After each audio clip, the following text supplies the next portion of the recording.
Hello and welcome to my Yu-Gi-Oh channel. Today we're looking at some new cards from Power of the Elements. These cards all support the Gemini archetype. The first card is Gemini Quartz. It's a level 4 Earth Fairy effect monster with 1500 attack and defense points. You can only use the first and second effect of this card's name each once per turn. 1. If your opponent controls a monster, you can discard this card, set one fusion continuous spell directly from your deck. Also, you cannot special summon monsters from the extra deck for the rest of this turn, except Gemini monsters. 2. If this card is used as material for a fusion summon and sent to the graveyard or banished, you can add one Gemini monster from your graveyard to your hand, except Gemini Quartz. So this is quite unusual. We don't really see fairy types within the Geminites. We've got pyros, we've got rock types, we've got various other types, but fairy's not a very common one. In terms of the attack and defense, them being balanced is fine. This is roughly the mid form of the stat line they get for at least their level 4 monsters. The first effect, basically if you discard a card, you can set a fusion continuous spell. There's actually one that's in this pack which I've already looked at, and there's also, if you think, Brilliant Fusion, which lets you fusion summon a Gemini fusion monster. It has 0 attack and defense. It still has the ability to use its effects, and I believe if you discard a spell card, it does get to return to its original attack and defense for that duration of time. Most people will do that to summon Lady Brilliant Diamond, who can then tribute over one of your Gemini monsters to just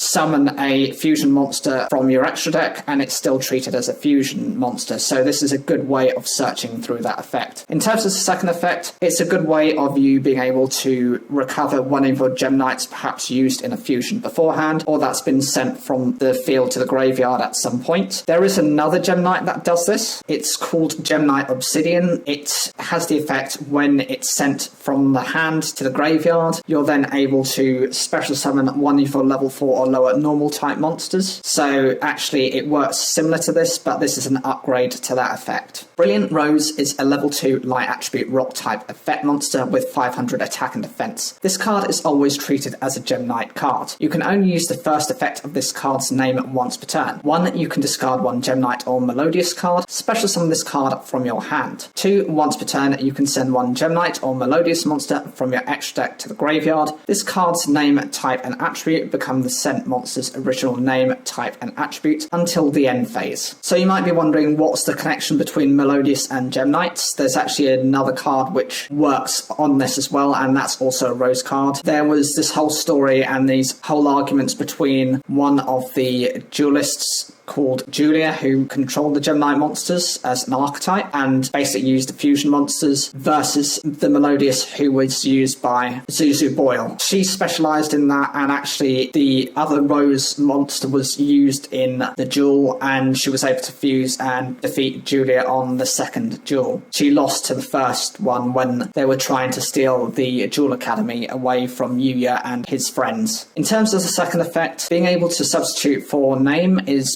perfectly fine for Melodious, because some of them do require a specific name in order to then fuse into some of their biggest monsters. I don't think it's necessarily as important with the Geminites, because most of them can fuse regardless of this type of effect. I suppose it's nice because of the typing. Some of them do require that specific typing in order to be fused, so if you don't have any of the other fusion materials for it, at least you've got this as a substitute. This was the alternative version that was used in the duel. This is Crystal Rose. It's light attribute rock type level 2 with 500 attack and defense, and the effect is once per turn you can send one Geminite or Melodious monster from your hand or deck to the graveyard, and if you do, this card's name becomes the sent monster's name until the end phase. If this card is in your graveyard, you can banish one fusion monster from your graveyard, special summon this card in defense position. You can only use this effect of Crystal Rose once per turn. Essentially they're both pretty much the same card, except the other version lets you send the monster from your extra deck, which arguably is better, because then you're able to just use those rather than waste what's already in your hand or your deck. The only downside this card has in comparison to its older version is simply this doesn't have the ability to recover itself. And finally, here we've got the brand new fusion monster. It's Geminite Lady Rose Diamond. It's an Earth attribute fairy type fusion effect monster, level 8 with 2700 attack and 2400 defense. It requires a Geminite monster and a fairy type monster, so that's why the previous monster was in this. Its effects: 1. The first time a Gemini monster you control would be destroyed by a card effect during each opponent's turn, it is not destroyed. 2. When your opponent activates a monster effect during your turn, as a quick effect, you can banish one Gemini card from your graveyard, then target one face-up card your opponent controls, destroy it. So my first thoughts on this card is, firstly, its attack and defense are quite balanced. There's 300 points between the two, so it doesn't matter if it's in attack or defense mode. The requirements on it aren't too bad either. A Gemini generic monster and a fairy type monster, you could probably add a Melodious, considering they are fairy types as well. You could probably fuse the decks together. The first effect is actually okay, but if you read into it, it can be a significant disadvantage. It's the first time a Gemini monster would be destroyed by card effect, so it provides that protection, but note it's during your opponent's turn. So if they happen to activate anything whilst it's your turn, this card won't be able to activate. The secondary effect relies on your opponent using a monster effect. So if they know about this card, they're most likely going to be using one of their spell or trap effects, so this doesn't get to trigger. This also requires you to banish one of your Gemini cards to activate the effect, and then it targets only a face-up card your opponent controls, not anything you desire. So that means if your opponent doesn't have anything face-up, this effect won't work. If they're using a spell or trap effect, this effect again doesn't work. It's nice that it's a quick effect, but I do think it has too many limitations. And the final card is Scatter Fusion. It's a continuous spell card with the effect: you can only use the first effect of this card's name once per turn. If your opponent controls a monster, you can fusion summon one non-rock Gemini fusion monster from your extra deck using monsters from your deck as fusion material. Also, you cannot special summon monsters from the extra deck for the rest of this turn except Gemini monsters. When this card leaves the field, destroy that monster or monsters. I like the design of this card. I would argue it's pretty much like a specific version of Brilliant Fusion. It could arguably be better. It does limit you to non-rock Gemini monsters, so amongst the fusion pool, we'll have a look at that as well briefly. But it's using cards from your deck as fusion material. That means that you're not wasting the resources you have in your hand, which is a typical problem and a downside of fusions, because they tend to eat up your hand. The weakness of this card is something very similar to Eternal Soul for the Dark Magician decks, in that you can summon as many times as you want, but the second this card leaves the field, everything of your side that has been summoned through this gets destroyed as well. So don't become too complacent with this card. Always keep the others in reserve as well, just in case your opponent does go after this specific card, because guaranteed, if they know how certain decks play, they'll know this card, they'll become familiar with it, and this will be the card they go after. Speaking of which, that's why that fusion monster has been released, because it is a fairy type, so that's one of the examples. I'll be making a follow-up video with the cards which are actually affected by this scatter fusion. Make sure to look forward to that. If you like the video, please give that a like as well. I really appreciate it. Any comments you have, I'd love to hear what your opinions are of these cards and whether they'll actually make any difference to the Gemini archetype.